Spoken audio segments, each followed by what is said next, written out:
Appalachia on the Table with Dr. Erica Abrams Locklear. How are you doing today? I'm great, Sandy. How are you? It's great. And I want to tell you that I am thrilled to have you here today for a couple of reasons. I love the book. I get a sneak peek of the book, a digital sneak peek of the book, and I have already read it twice, and I could probably go ahead and read it again. And you have some of my favorite people mentioned into it, but you are also actually the first guest that we have that's going to talk pretty much exclusively about food. And as you know, Appalachians love our food. So let me bring up some information real quick. And I just want to let everybody know that's watching that this book, Appalachia on the Table, Representing Mountain Food and People by Dr. Erica Abrams Locklear. This is in pre-sales right now. We are very, very lucky to have a sneak peek of this book. We are not going to do a full reading. We're going to wait for the reading, and I'll hold that thought for a second, because this is in pre-sales. I put the link so you can click on it and order the book before it comes out on April 18th, I believe, right? Okay.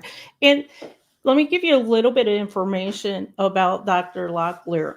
She is a professor and the Thomas Howerton Distinguished Professor of Humanities at the University of North Carolina in Asheville. And I believe that's where you are today, right? In Asheville, North Carolina? Technically, I live in Candler. Asheville has gotten very expensive. That makes sense. I understand. I'm close enough to drive to campus. And I do want to point out and brag a little bit too that Dr. Locklear did earn the 2021 Distinguished Teacher of the Year Award from UNC-Asheville. She is the author of the book that we're talking about today, Appalachia on the Table, Representing Mountain Food and the People. It is coming in April. You can pre-order. The link is there, and we will continue to share the link throughout the webcast. I actually found Dr. Locklear by researching another Appalachian author, and that author is mentioned in Negotiating a Perilous Empowerment, Appalachian Women's Literacies. And one of the things that I love best about your bio is this last part, that you are a 7th generation Western North Carolinian and who loves good food, books, and conversations. I will point out something else too that I love about your book. A lot of people, they will read the intro and the dedications. I'm one of those. I faithfully do it. And one of the last dedications you put in there is to your dog, Max, who was a very good pup through your editing process. So good food, good books, discussion, and a pet lover. So we've got it made here. He's downstairs right now. I guarantee he's at the bottom of the steps. He's not allowed up here because it's too dangerous for him to get down the steps, but he's down there. He's down there. He's waiting.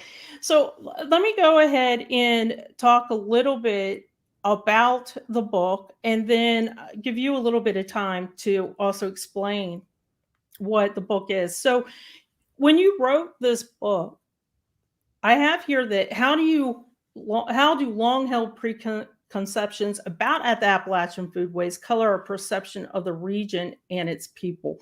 That sounds like a really big sentence, but if you're in Appalachia and you have eaten, and this is a tough thing to define, I'll say it, Appalachian food, and that definition is going to probably be subjective and personal as we go along. What are those preconceptions of the food that you ate and of the region, of the people? Does it classify the people? And I will tell you right off the bat, when I first saw the book and before I even contacted you, I read this question and I felt I need to put my armor on. I'm going to have to defend my mother and my grandmother right now with their food. So I held my breath and I contacted you and we started a conversation through email, a chat. And at the core of this question, and I want everybody to think about this because I know we have a lot of Appalachians in this particular chat live and those that will watch this webcast afterwards. So how did this dominant culinary narrative of the region come into existence? Because food should be food. If you think about it, food is nourishment and food should be food. But why are we now talking about Appalachian food? What is this, and why is it becoming into the culinary world? And then what are those consequences that with this narrative that people in the mountains? And this is probably where my armor came on board a little bit. And I go, uh-oh, I'm really going to have to defend my mother and grandmother now, because the Appalachian food is coming into the mainstream. It's going into Michelin star restaurants. It's not what I was raised and grew up, and it's not what I consider nourishment as well. And then I read two parts, and this is probably the only sections that I'm going to share with you with this book, because I really want you to go to the launch. And after talking back and forth with Dr. Locklear, these are the two parts that really hit home for me. That first, the tendency to decide what counts as Appalachian food can and often does exclude the food histories many people live in that region. And for me, this spoke to my grandmother. It directly spoke to my grandmother. I get chills even thinking about this. And then the second sentence was, perhaps most importantly, we must remember that the increasing national popularity of food associated with Appalachia does not automatically elevate the perception of those residents. And then that brought in my grandmothers and my mother, and I thought, okay, you get it. And that's what I responded back. I go, you get it, you get it. I'm getting misty thinking about how my memories are of this.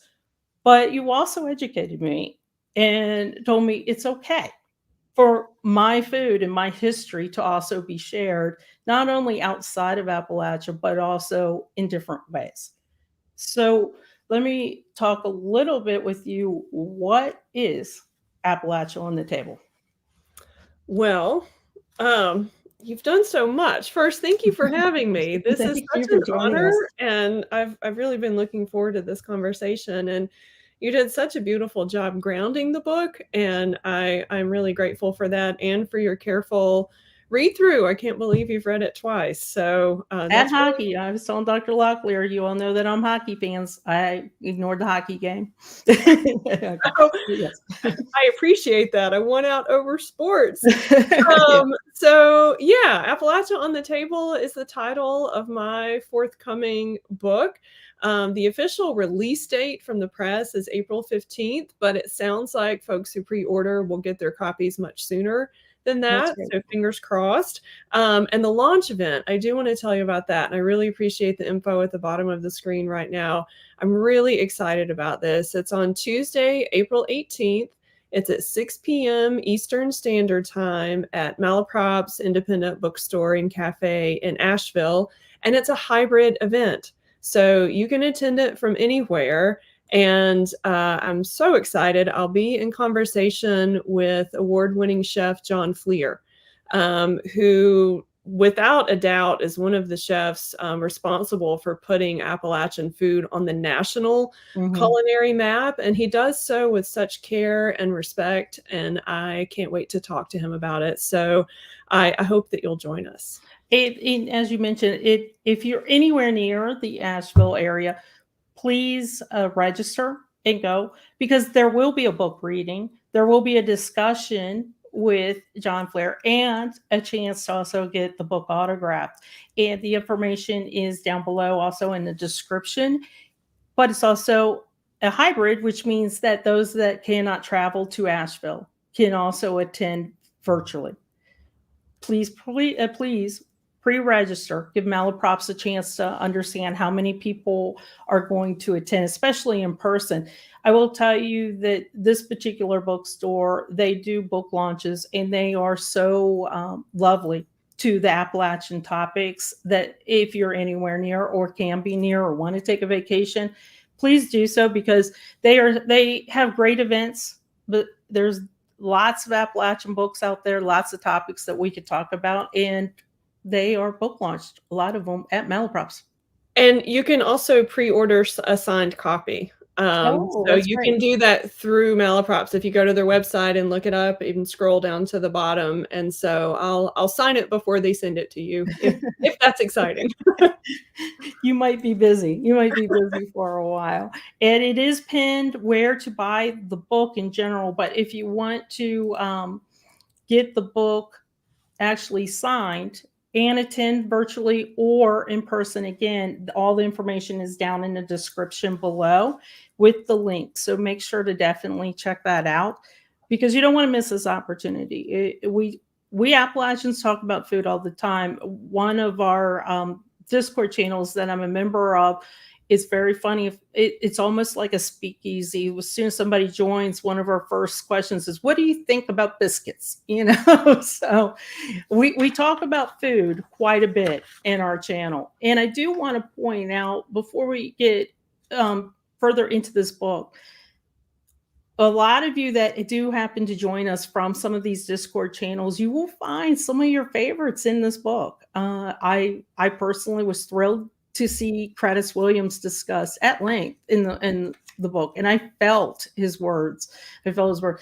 But also, what was very interesting, those of you for John Campbell's school know John Campbell and his two wives, Grace and Olive. There's a large discussion about that was fascinating to me that I did not know. And I thought I knew a lot about the Campbells. So I will tell you, those two are worth the price of admission for the book, but so much more. Then also for those of you that are in the Appalachian Discord that we have with WikiTree, we also have worked on a one place study with the Hinman School and the fabulous Catherine Pettit talking about the beaten biscuit crusade. And I will tell you that most Appalachians will say, we knew if you were rich or poor, whether you ate biscuits or cornbread. So that was great that you included that. I did not expect you to include that as well. So that was great. And then also I want to mention someone that I found I knew of barely, but you educated me more on was Melinda Russell. And Melinda Russell is the first African American, not African American woman, but African American to have a cookbook published. But what I love about her cookbook is she gives a short history. Mm-hmm. And that to me is what makes cookbooks special when they also give you the background. So you do cover a lot of bases. When we say what is Appalachia on the table, you cover a lot of diversity. I tried to, and if you would like me to, I can put a link in the chat to her full text cookbook. It's available online. Is it available complete? Wow, yes. That is great. And yes. We'll also ask our producer too to see if he can search the Melinda Russell domestic cookbook. I just put it in the chat. That's great. And so I want to let everybody know we're going to talk about food, and this is Appalachia on the Table, but this is not a cookbook. No. So can you tell us what made you decide to write this book, but it's not a cookbook? You will not find recipes that you can follow in here. Well, I'm not a chef.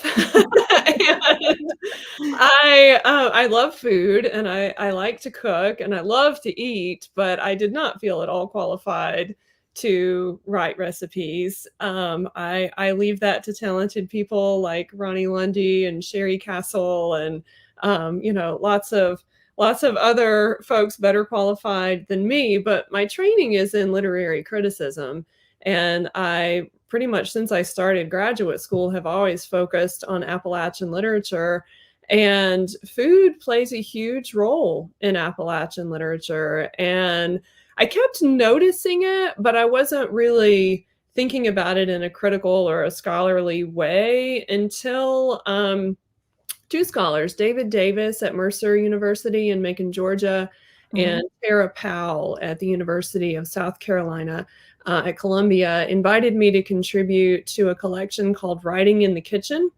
And it was about Southern literature broadly, but I wrote that essay about portrayals of food in Appalachian literature, and it was so much fun. And I had so much more to say when I finished that just little chapter, and I had so many more questions. And so I was trying to remember when I started that. I know I was working on it in the summer of 2009. And from then on, it was like, I am going to write a book about this. And it took way over a decade and a pandemic and lots of archive trips. But I was deeply invested in and interested in how these literary and travel narrative that are theoretically nonfiction, but more creative nonfiction, narratives have shaped national perceptions of food. And we can talk more about this in a little bit, but there's a lot of scholarship that discusses that idea of you are what you eat, these social stigmas, whether positive or negative, that, traverse between food and the consumers. And the more I read, the more I started seeing clearly established patterns throughout time that I knew I wanted to talk more about. It's interesting too, because as I was finishing up the research before this webcast, the past few days, I was asking a lot of people, when you were younger, did the food define you? Were you embarrassed to eat the food? And this was a group that would bring their food to public school. At this point, it was probably, I would say, 60s, 70s, in 80s maybe. And a lot of the answers surprised me, but they all had a very common thread. It was no, because we didn't know different. We didn't know better, because if you were in your community, you either all had farms or you all were fishermen, or, and then we weren't talking specifically about Appalachian food, just food in general and what they grew up with and what they ate. And it wasn't until probably somebody in that cafeteria made fun of them for what they were eating that they realized there was a stigma to the food that they really enjoyed. They loved the food. So I find it interesting that, as you said, you researched, you came and saw that there is this narrative being created on what the food people eat and how it relates to them. As you said, you are what you eat. Yeah, and what you just described about a certain community being very similar in terms of socioeconomic status and labor and all of those things, and not feeling a particular way about food is depicted really clearly in Cratus Williams's memoir stuff. And like, he was just fine and loved this food of his childhood until he went to a completely different setting and place and was made to feel ashamed. And food shaming is another thing that I think there's so much more to say about it. I just start saying a little bit in one chapter, but that's a big topic. It is. And I particularly love reading the recaps that you had of Christ, because you could feel it. You could really feel what he thought, what he felt, what he was going through, and also at times relief coming back in. And I always like too that they mostly ate cornbread, but he did love his biscuits as well. So we always come back to biscuits, but these type of items are what you dig into. And I don't want to call them controversies, because I'm not quite sure they are controversies at this point. I think that, for example, myself, I was trying to make it a controversy, because I was like, well, I need to protect my historical self with my ancestors. But then as reading it, I realized that this really isn't a controversy. This is something that probably needs to be talked about all types of cultures and all types of food. And you are tackling the Appalachian culture now, because it is becoming more prominent in areas that we would not consider Appalachian. Let me ask you a couple more questions, but before going, I'll give you a quick example. My uncle has a huge ramp festival in the middle of West Virginia every spring. Huge. People just show up. It's not anything planned. It's not anything formal. All of a sudden, it was 10 people. Next thing you know, it's like 100 people. He said that he was in Chicago for a business trip, and one of the chefs goes, "Oh, we have a real West Virginian here." and brought to him a little vial of ramp oil, and he didn't know what to do with it. And they go, "You put it on your food, when it comes to table, and this is my gift to you." And he's like, "We just eat them with potatoes," But that kind of talks about it's okay to let your culture also be explored outside, because other people are just as equally excited about your ingredients. And that's kind of the theme I felt with this book is you would bring me to my armor, and then you would let me take down my armor throughout the book. So let's talk about a little bit. So how were Appalachians depicted? And I think your book really starts around 1880s. Yes. And there are a few exceptions where I go earlier, and maybe we could talk about those Mhm. if there's time. But I mean, I was thinking about this recently, actually. Most scholars agree that the idea of Appalachia as a region distinct from the rest of the United States and from the South, think, mountains, typically not a plantation-based economy, at least Mhm. not on the scale that was in the lowland South. Now, historians like John Insko have made clear that slavery very much was a part of Appalachia, but in a different way. Mhm. So in any case, most scholars agree that this idea of the mountains as a separate place wasn't really established in the American consciousness until post-Reconstruction. That before the Civil War, people thought of it as the frontier. And there's even a genre of literature, Southwestern humor, and the people associated with that genre, some of them are writing about East Tennessee. This is considered the Southwest. But there's new scholarship coming out that contends that, you can make the case that some antebellum literature does kind of delineate Appalachia as a separate entity. But it made sense to me to start mostly in the 1880s and beyond, because that's when you get some of the really offensive, derogatory, not okay stereotypes Mhm.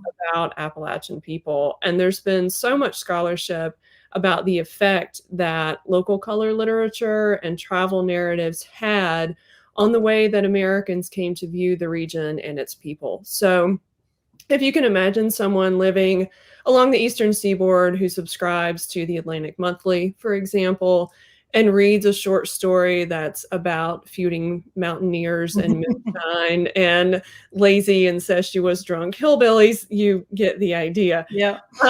So even before I started drafting that chapter, I knew that one of the key words I was looking for was coarse, Mm. Coarse. The food was routinely described as coarse. The people were routinely described as coarse. And it's such a loaded word with all these connotations. I mean, That coarse meaning rough, not very tasty, not something you want to eat, not properly prepared, lack of culinary know-how, but also unsavory, uncivilized, not uncouth. refined, not Yes, yes. not refined, Mhm. not sophisticated. Um, so I found that in spades. There are so many examples in the first chapter of that happening, but I also found some surprises that were really refreshing. And I'm happy to talk about those examples. There are some writers who are publishing before the Civil War who actually write about the region and its food in a really positive way. There are folks like Rebecca Harding Davis who are really complicating the narrative. She was very critical of judgmental tourists, and they are almost always made out to be the buffoon in a lot Yeah. of her stories set in the mountains. And I thought that was interesting. And then I did a little bit of dabbling in like fine dining in that time in Appalachia, and Oh, what were interesting. hotels serving, and what about these really wealthy families who kept ledgers and who kept cookbooks, and what did they have on the table? So there's clear disruption of that narrative in that time period, but it's not the main story that became established. And was that disruption based on income? Would you say? Like you mentioned that there were some fine dining. Was that more? at the higher end hotels, or you mentioned, I know in the book, Berkeley Springs Spa, which was interesting to me also to see that, because I can tell you that every year for I don't even know how many years, my mother dragged me to the Berkeley Springs Apple Butter Festival, and that apple butter is cooked in a big pot out in the middle of the square with bugs and people and everything else. So I found the juxtaposition interesting, where the spa is fancy, but I'm looking at this big kettle. So, Yeah. so would you Yeah. say income kind of played into I mean, yes, back then, way back then? for sure. I mean, it Mhm. absolutely did. If you have money to go to a high-end resort, then the food that you eat there will be different than at, a lower price kind of budget boarding house Mhm. or inn. But the other thing I keep thinking about is that I talk a lot about William Goodell Frost in Mhm. Kentucky and his wife Eleanor. Her diary entries are fascinating, and they're not publicly available to my knowledge, unless that's changed since I was at the archive, and she writes about such differences in social class from one valley to the next, and some families ate very, very well around the turn of the century in those Mhm. parts of Kentucky, and some did not. But the depiction that you get in Lippincott's and Harper's Weekly and Atlantic Monthly is one of just utter depravity and heathenness, when that's clearly not the case all the time. And then that's where I think my armor came on, because as we talk via email, and that heathenness and depravity, that was survival for some of my ancestors. That was they did not consider themselves, and I wouldn't, looking back at them, consider themselves deprived or No, no, even. But absolutely it's not. interesting how some of the times they are depicted as that way, and it really opened up my eyes to it, how I keep saying with these webcasts that we want to change the narrative on Appalachia. It is interesting. I didn't think I'd have to go that far back to do it.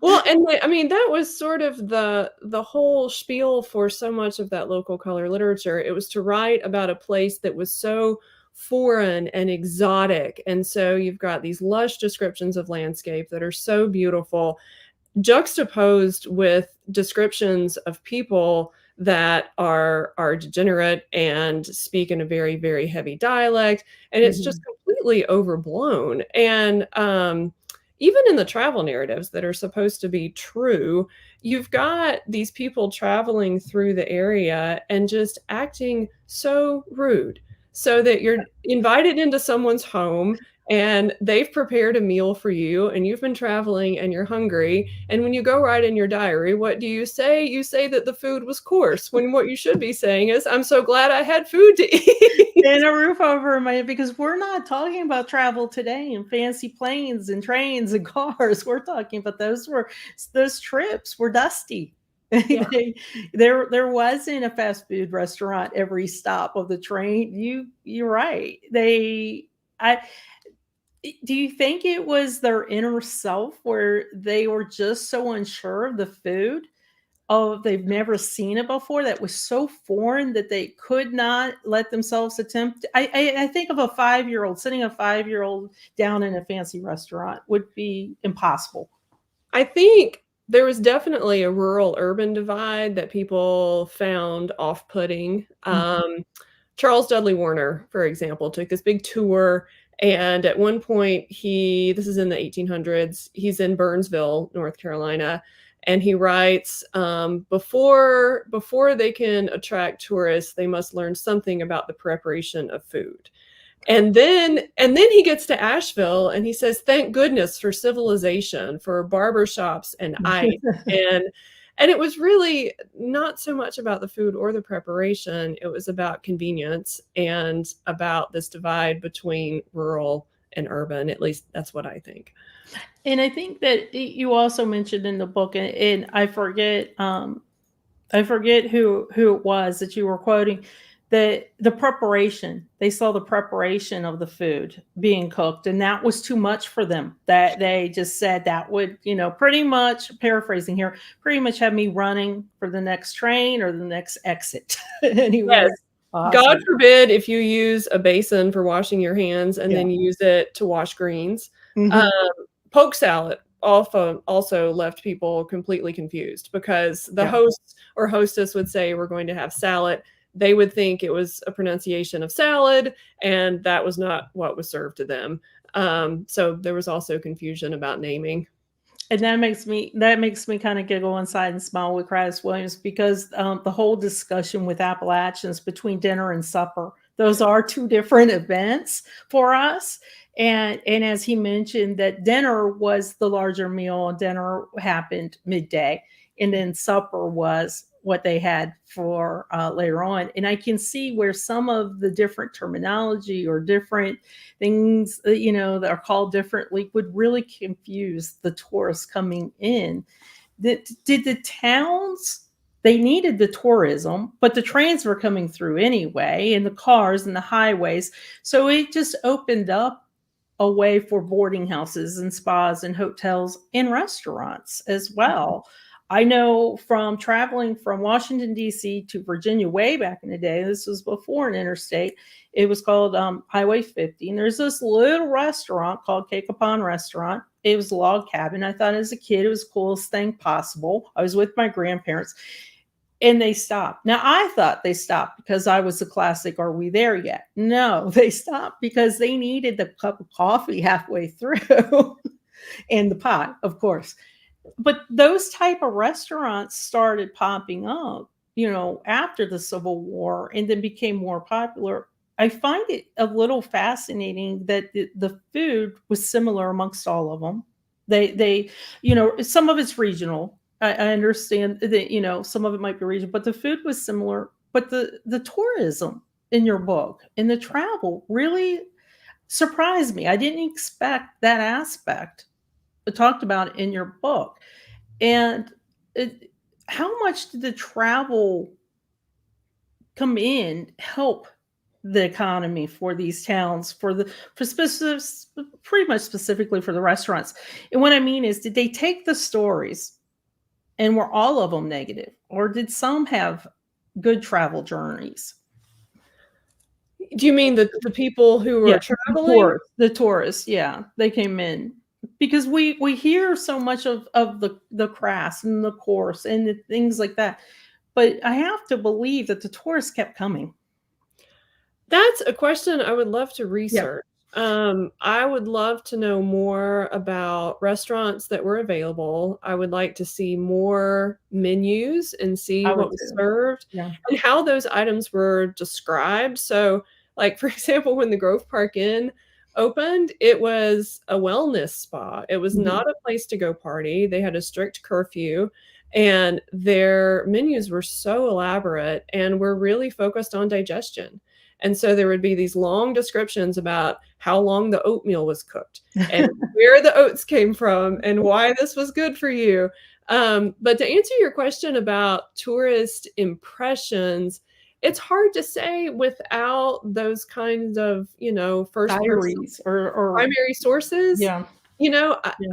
I don't know. My book is mostly about what was being published about the region. At least the first chapter is about this and how that shapes these perceptions. And then at the same time, working to explain that the perception was often not the reality.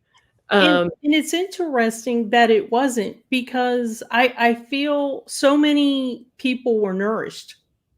mhm. Whether you're a tourist or whether you're passing through or whether you live there, so many people were nourished off of what we want to say the food in the area, Appalachian food was. So I find it interesting that it's something that we have enjoyed and don't think anything differently about is considered coarse and unrefined. But I see it at the same time. I can tell you when I read the part about the course, the first thing that came to my mind was chicken and dumplings because that does kind of look coarse versus refined. And I know we'll talk about this later. That's the first thing probably I noticed about this story arc. If you trace representations of food in Appalachian literature, is that late 1800s, turn of the 20th century, the popular narrative is that, coarse food equals coarse people. And then Mhm. there are tons of ways to disprove that.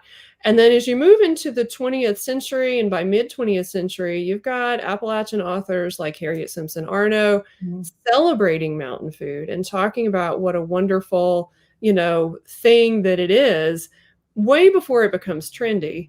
And Way then before, way, by way, the way, way. 2000s, everybody has decided that what was once coarse is now the thing to serve at high-end restaurants and farm-to-table dinners Mhm. and to celebrate and make ramp oil. You're able Um, and I think also, as we mentioned, it is so hard to define what is Appalachian food, and I think that's gonna be your region, where you are in Appalachia, but also, your history, your ancestors, what grew up with. I think it's almost impossible Well, to. yeah, and that's one of the things that I say in the book. I mean, there's even a line that says, "Those in search of a definitive list of what Mhm. counts as Appalachian food will be disappointed." Yes. I don't try to do that because I don't think you can. And I also spend a lot of time talking about this very problematic, well-established narrative that Appalachian equals whiteness. So Yeah. a lot of the foods associated with the region are implicitly categorized as white, when in fact there are enormous indigenous influences. If we think about corn and Mhm. beans and Mhm. squash, African American influences, Latinx influences, the pepperoni roll in West Yes, Virginia. Italian. We could go on. So that's another very important thread in the book. I want to mention too, as I was talking to others, really this topic that we're talking about now is about past month about what is Appalachian food. I know that there are Italians from Clarksburg, West Virginia, which is a very predominantly Italian town. They're like, cornbread and beans, that wasn't on my table. We lived in the heart of Appalachia, but that was not on my table. If you want to talk about gravy, it was tomato sauce on pasta. It wasn't the gravy on biscuits. So to me, that just kind of opened up my eyes as well to see that when we talk about Appalachia on the table, we're talking about Appalachians that are so diverse. And I am so happy that you bring out the diverse cultures identities of all of these types of foods, that they aren't just coming from one particular area or one particular group. Because uh, I sometimes I think we're our own worst enemies. We could all sit down at a table and the food would be very similar to us as an Appalachian. And then sometimes we let political narrative or whatever's going on in the day get to us. But if we came together at a table, there would be a good time there, and you would understand the food and you would know what's going on. And I kind of get that ideal from your book as well. When you read all the way through, you see that you weave the cultures. Well, I'm glad to hear you say that. I'll share just a quick story that I can still see the student in my mind. I won't name him because I don't have permission to name him, but I had a student from West Virginia, and everybody had to do a presentation. And on the first day of class, he said, "Can I please do mine on pepperoni rolls?" This Yes, was a class on literature, absolutely. photography, and food in Appalachia, and he did. And bless him, he made them and he brought them, and he was a strong no cheeser. And he Oh, explained what really? that meant and Yeah. why you may or may not want cheese on your pepperoni roll. It was great. Oh, yeah. You see, I remember from my youngest days going. We got them at the bakery, but now if I go back to West Virginia, there are certain gas stations that have the better ones. So we go and get pepperoni rolls. Each one So of them? it was started for the Italian miners, Yeah. but it is now taken over an identity for West Virginia, practically almost as much as the song, but not quite as the song. So then, if we're talking about the food and the we were talking about how tourists back in the day thought it was coarse. Today, if we had tourists going back and they were going to just a simple Appalachian diner, you would probably find different food. You might find hamburgers, for example, and hot dogs where you wouldn't have found in the 1800s. Probably, I can't imagine. You might find sausage or something like that. But do you think the perceptions today are better? Definitely. Of the And food. not just of the food, just from the everyday person, not necessarily the chefs, but just from the everyday person, or the person never been to Appalachia from California taking a cross country trip, and they just stop. And would you say that this improved? I still would say yes. But I also have a very biased, skewed kind of view living in Asheville. That's, Mhm, it's sort of cultivated such a foodie identity, and mhm, people talk about it all the time, and it's, all over the newspaper and in the weekender things to do. mhm. And but I would still say yes, and for there to be really a whole industry, like, building around that concept is pretty remarkable, given how food associated with the region was portrayed, 150 years ago. And when you think about it, I don't necessarily think that's all that long ago. I know that it was, but when you think about it in terms of technology and people's mindset, how many generations have gone by to change people's mindset? To me, that is not that long ago that people need to change their mindset from course to, hey, let me give it a try, and let me see what this food's about. And I think also the people. I find that if you go in any culture, if you or any place around the world, if you go and give people a chance, then that makes all the difference. If you go in with, as you mentioned, you've got a pre notion of what this is going to be and who this is going to be, then you've already put yourself at a disadvantage Mhm, for for what sure. you. So then so we're talking about the cultures in different regions. Do you know of any other region or culture that you could speak to that has this type of stigma attached to it for coarse or hillbillies or heathen?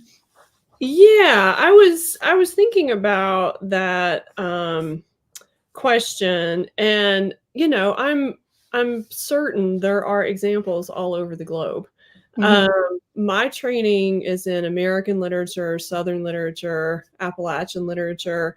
So in terms of food studies, I'm always trying to self-educate, and so this is not my area of expertise, but I would say another very clear example is African American food. mhm, Um, Jessica Harris, I was rereading the beginning of High on the Hog this morning, talks about that first thing in her introduction, and talks about these negative preconceptions about African Americans and the foods that are associated with that heritage and with that culture.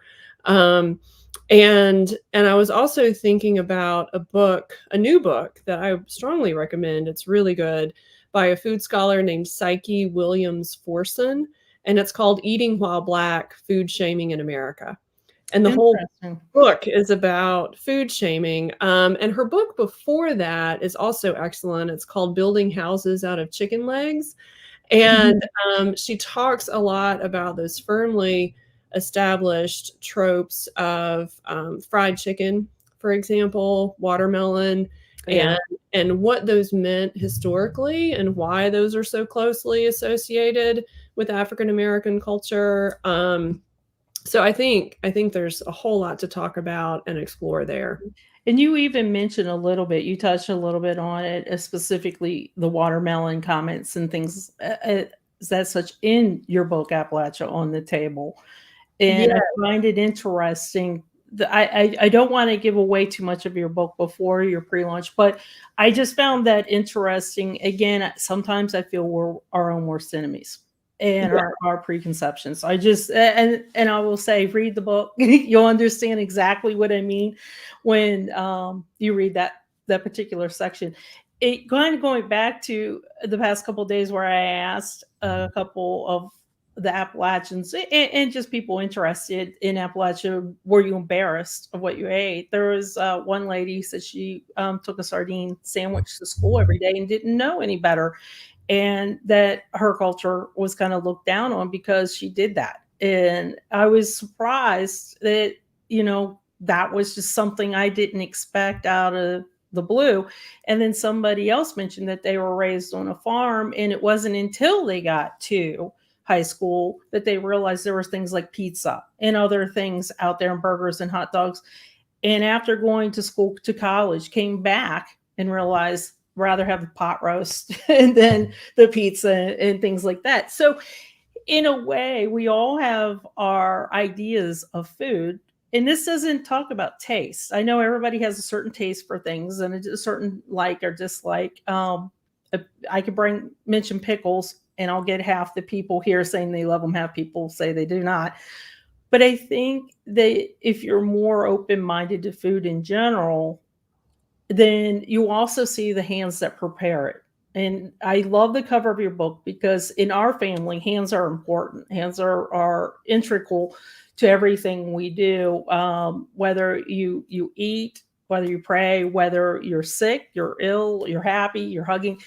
And the cover of your book showing the hands of the woman preparing the peas. I think that if the more food that you attempt to eat and try to get to know, I find it that you will get to know the people that prepare it, the hands that prepare it, and come into questions. Yeah, I can tell you that I've gone into restaurants where I didn't know what to order, ask, and explore.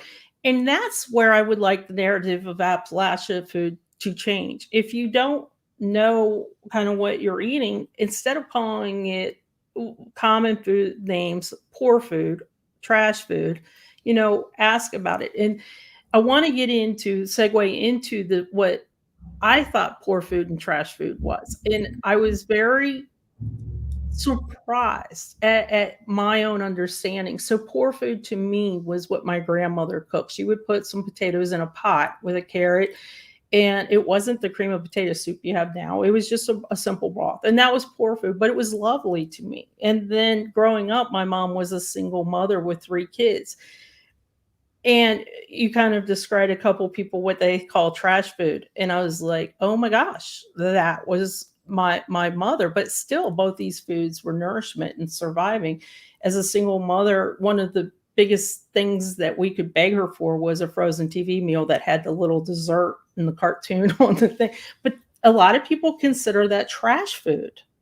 Why is that trash food for Appalachia? Yeah, there's so much to say. So wait, let me back up and just say a couple things very quickly. I could talk about pickles forever. I know. Whether you like them or don't, they are the food of smart, industrious people who preserve the bounty of summer and have it all year long. Mhm. And you can make chow chow and you can put it on your pinto beans and you can have it as a side. Anyway, that was about pickles. The cover of the book, I wanted to give a shout out to Western North Carolina photographer Tim Barnwell. His work is beautiful. And It's beautiful and brilliant. if you're into photography, check out his work. And he has 3 books focused on Appalachia, a lot in Western North Carolina. The woman's name who was photographed on the front is, I'm almost certain, I need to look it up. I'm almost certain her first name is Bertha and her last name is Marlar. And that was taken in Madison County in the 80s. Okay, the trash food thing. There's an article folks might be interested in by Chris Offutt, Offutt. And if you Google trash food, Chris Offutt, and Oxford American, it will come up. And it's this graphic of, I think, Fruit Loops. There's a cereal. Yeah. And it's this really moving essay about this assumption that convenience foods and that highly processed foods are associated with mountain people, and this idea of trash food. And what I am so interested in and not happy about is that the same paradigm that was at play in the 1800s, where you have so-called coarse food associated with coarse people, is happening now. It's just that the menu is rotated. So now you have super processed convenience foods that are considered trash food because they don't have a lot of nutritional value, because they're not good for you, etc., being associated with mountain people. And there's one example in particular I discuss in the book that, in my mind, probably has much more to do with labor conditions and third-party land ownership and lack of ability to farm or access to fresh foods than it does with poor choices. And I think we see that narrative a lot. We see it in national documentaries and television programs and terms like Mountain Dew mouth that are associated with Appalachia. I thought I was going to have an aneurysm the first time I heard that. And well, I'll tell you, my armor came on with that too. I mean, you kept putting my armor on and it kept taking it off so throughout the book. But when I saw that, I was like, there's so much more. And why are we the ones getting blamed for this and criticized for this? The whole country drinks soda and has a soda problem. Why is it an Appalachian problem? I don't get it. I don't either. So I was glad to see that part in, because to me that showed two parts of my history that I own. I own it and I lived it, and I understand why my mother got the frozen TV dinner, because she was working. She's a single mom. I get it. And that's where and I'm not going to give it away because you guys have to read the book about how Dr. Locklear also explains the Mountain Dew mouth. And I so understand the narrative behind. And that's, if anything, if anybody takes anything away from this particular webcast, understand that what you hear and what is fed to you, no pun intended there, but what is fed to you from media, there's a story behind it. There's a narrative. There's a reason sometimes why things happen. And I just gave you an example. There's a reason why my single mother gave us the TV dinners, besides the fact that we did beg for them. Right. Okay, so for especially Appalachian women, are notorious for not using recipe. A little pinch of this, a little pinch of that, and throwing it together. But your grandmother, you found, collected recipes, and that shocked you. Yeah, I was very surprised, and I write about that in the beginning of the book. So I don't know. I had just grown up hearing all of these stories about the food that she prepared when she was more physically able. When I knew her, she had osteoporosis and wasn't really able to make big meals anymore. But I have another essay about that. We would help her set tobacco every spring, and she still had fried chicken on the table and vegetables and biscuits, but the biscuits were canned. The fried chicken was banquet fried chicken from the grocery store that was frozen. And it was a good meal, but she recreated that. So anyway, that was what was fascinating, that she wanted to still put on the table her own food memory. Yeah. I mean, she could have easily fed us sandwiches, ordered a pizza.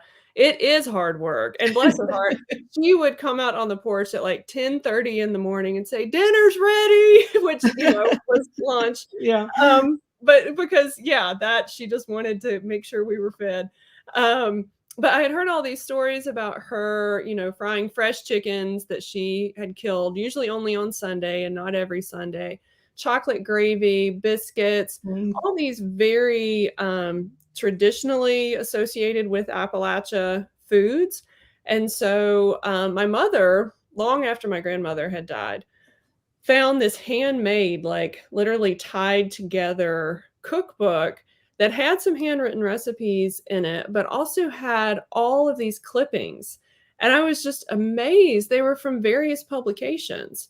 Some were from newspapers, some were from magazines. Oh, I'll tell you about chocolate gravy. Yeah. It's good stuff. Chocolate gravy's the bomb. That's great. And some of them were like even from boxes, so the swan's flour, she would like cut out of the box and like paste it on, and it's that old-timey black paper people used for photograph albums. And I was just amazed because this cookbook followed cookbook conventions. Like it had sections. It had a section kind of for housekeeping, like how to clean things, and then like health things, how to get rid of a wart, that sort of stuff. But this was something she recreated herself. That's amazing. That's amazing. Yeah. And I was super impressed and very surprised by the recipes. They incorporated all kinds of things. I just, in my naive, closed-minded mind, did not imagine her having access to, or knowing about, or caring about. Making, we would just a little bit of here, throw it together. And so yeah, it was kind of a mind altering, in a good way experience, and in a lot of ways catalyzed a lot of what I do, in the book. But Mhm. chocolate gravy is just a really simple, hot, I guess kind of syrup. I mean, it would be sticky, but it's not like pancake syrup. Most people use cocoa powder Yeah. and sugar and milk, and you warm it up on the stove, and that's your version of dessert. You pour it hot over biscuits. Or biscuit. Um, We're back to biscuits again. and it's absolutely delicious. Sherry Castle, who is a wonderful food writer, came to one of my classes and brought her chocolate Oh, gravy. gravy. Oh, I I was gonna still say, remember it. I've seen it that way, and I've seen where somebody's put a little bit of flour to make it appear more like a gravy. I like Mhm, it more thin mhm. than a the well, let me ask you 2 quick questions, and then we're gonna get into some question and answers before you have to go, and thank you for this time and spending time. This is our extended version of this webcast, and we knew it would be because we're talking about food, and we're talking about Appalachia, so there's just no way around it. Real quickly, you mentioned earlier documentaries and other stories and the media, the news. Has Appalachia, do you think, overcome its food poverty, its food insecurity? I would say no, in the same way that America has I not. was I was hoping you would phrase it that way because this is not just an Appalachian issue or concern or need.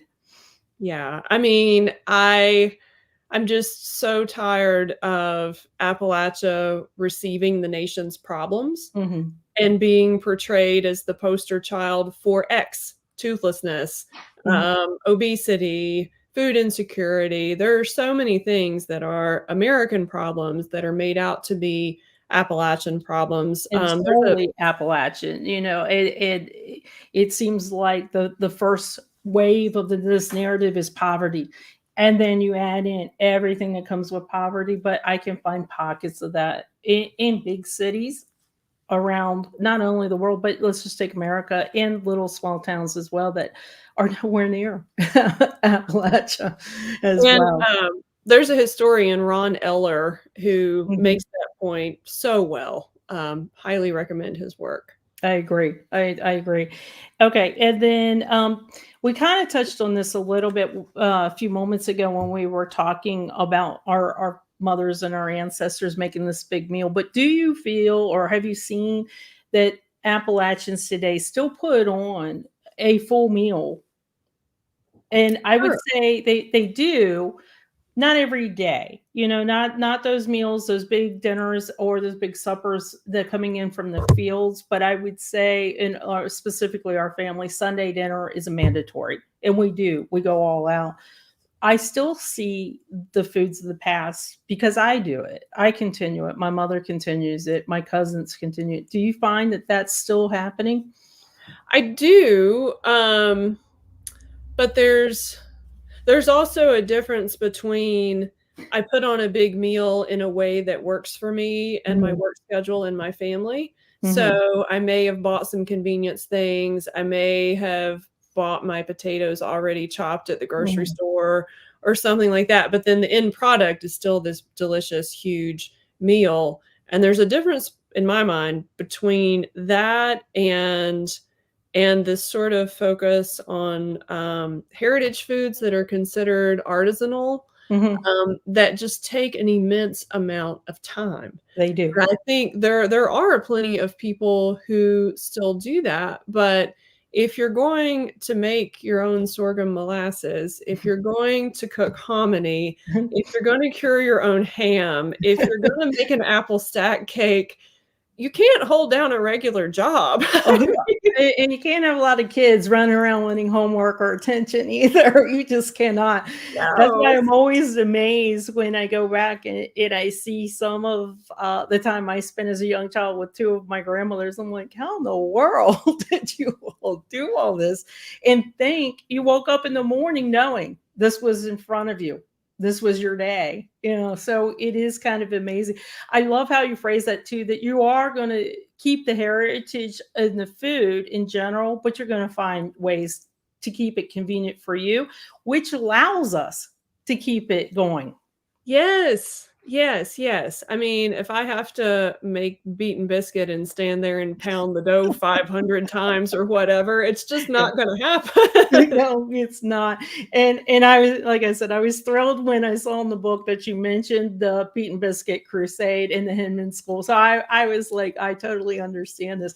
And but this Oh, is wait. also when you talk about the conveniences, at first I'm putting on my armor because I'm like, I have to protect this food. And then you're like, it's okay, Sandy. You can do the conveniences and still do it. So then the armor comes off. And I tell you, everybody, when you read this book, you're gonna love it. You're going to say out loud so many times, yes, yes, oh, yes, yes, and you're going to get it. But you're going to have this love hate with yourself a little bit as you try to protect something but still keep it going. And it's okay. That's okay because you're still talking about changing the narrative and also keeping your own food memories alive, which will bring us to what is your favorite food memory from your childhood? Well, before I answer that, I wanted to say, if folks want to read more about the Beet and Biscuit Crusade, I Mhm. am not the authority. That would be Elizabeth Englehart. And she's referenced many, many, many times in my book. She has a book called A Mess of Greens that has a whole chapter on the Beet and Biscuit Crusade. It's very interesting. My favorite food memory would have to be Mabel Duckett's country ham biscuits served at the Big Sandy Mush Methodist homecoming dinner. And it wasn't technically a dinner on the ground. We had it in the old schoolhouse. It was always the first Sunday of every September. And they were little, and that cured ham was so So salty. salty, Yeah. so Yeah. good, and there was butter on the biscuit, and then my neighbor growing up, her name was Ann Davis, we called her Nanny, made this black walnut cake with Mm. caramel icing. I don't even like black walnuts that much, but that cake was absolutely out of this world. It was still there and it's still a memory. So, Yeah. and that's, I think that's what keeps our food alive. Mhm. No matter what culture you are, that's what keeps your food alive. And what Appalachian food that you would classify as Appalachian food do you absolutely do not like? I may be chased out of town, but raw ramps are not my favorite. I like Mhm. them cooked. I love them dried. My dad dries them for me, and you can mix them in with cornbread, like Oh, cornmeal, and that's really good. And I like the leaves dried, and I like them sautéed, but raw ramps can just stay in the ground. yeah, I did that once as a child, and no, can't do that. And then, what would be your absolute favorite meal after you leave today? If it was there at your Appalachia on the table, what would that food be that you would sit down and eat? Oh, you mean like a whole meal? Just a food. It could be just one particular thing. I know a lot of times in Appalachia we do stews. That also comes in from the Native American and African American stew. But well, a stew or a side dish or a biscuit or what would be the absolute favorite Appalachian food? Somebody came to you and said, "Make me what you like." Yeah, I have sentimental attachment to this. I just wrote an essay and sent it off about this food, and that's leather britches. Mm, So the dried green beans, mhm. my dad has made them for me a few times. They're so much work. They're so labor intensive. They're so tedious. They're so difficult to get right. But when you do, they are incredible. And to have a bowl of what tastes as good or better than fresh green beans in the middle of winter It's fabulous. Yeah. with cornbread, it's so good.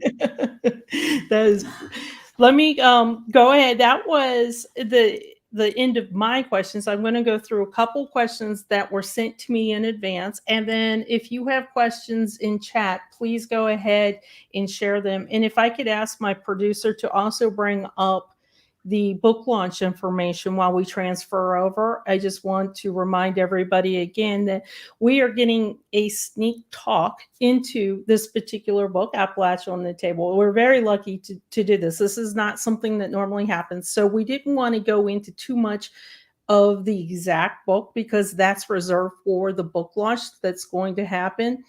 And this is actually to order the book If you want to pre-order the book, which is where we're at right now, you can click on that. And if my producer could bring up the other link for us about the book launch, that would be great.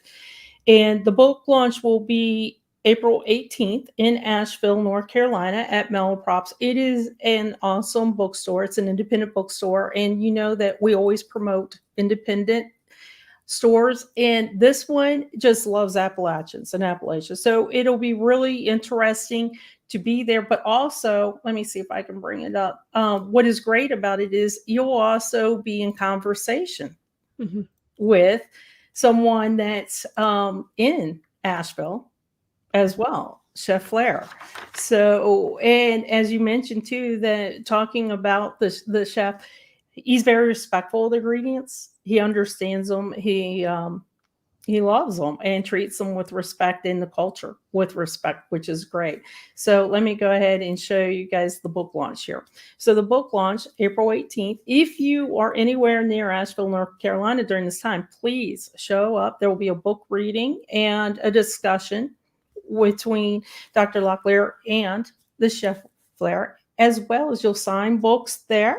If you want a signed book, then you go through Malaprops, this link, and request a signed book, and Dr. Locklear will sign them as well. So really, this is your one link that you want to focus on right now. They also will have a virtual book launch. So you can still be there even if you're not in Asheville, North Carolina. For example, Dr. Lear, I know that we have somebody that is from Wicklow County, Ireland in the chat. Cool. So you can also be in Ireland and still participate in the book launch. And don't worry, that particular link and the order the book link is down below in the description. It will remain there, so you can always come back and reference it as well. So we have, let me see a couple of questions. And from Diane, are there any other areas of the U.S. that have specific foods on the table, like Boston on the table, Little Italy on the table? Well, that's a good question. I don't, well, It sounds like maybe somebody might want to look into that.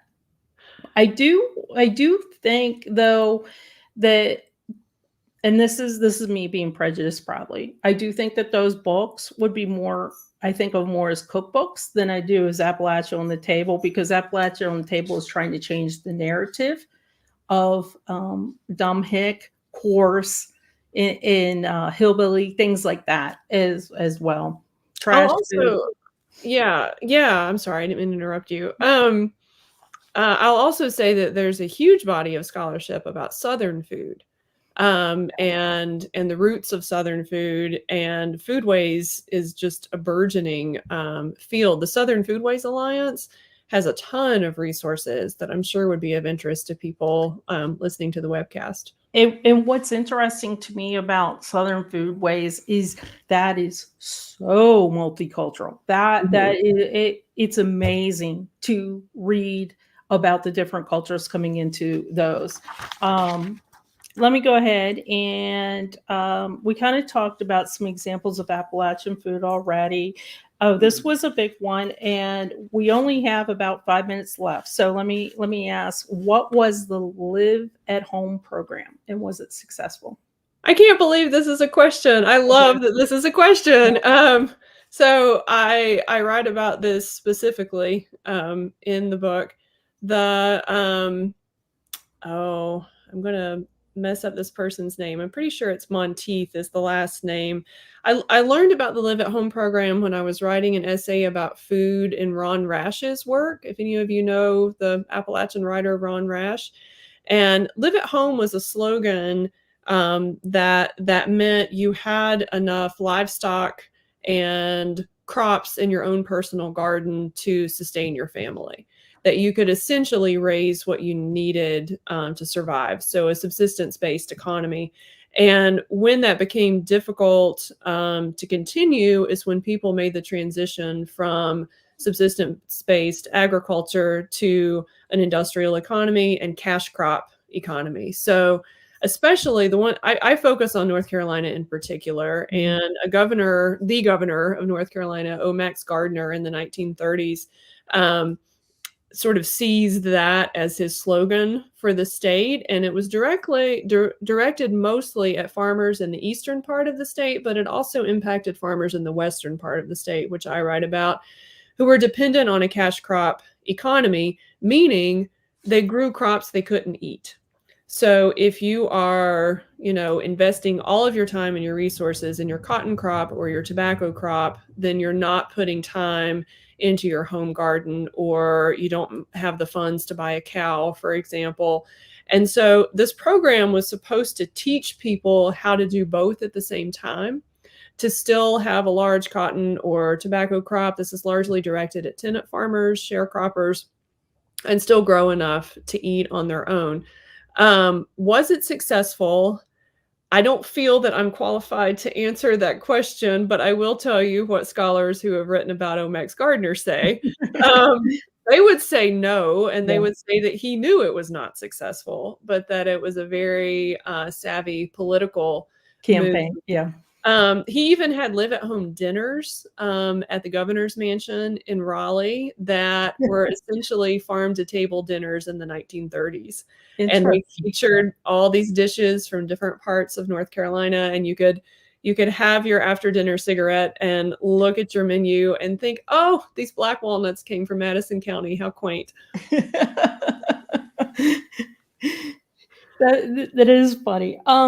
Now, I did pre-ask this question and got a fabulous response. So I want to ask it again to everybody. Do you know if any U.S. president tried to showcase Appalachian food during his tenure or at one of his fancy state dinners?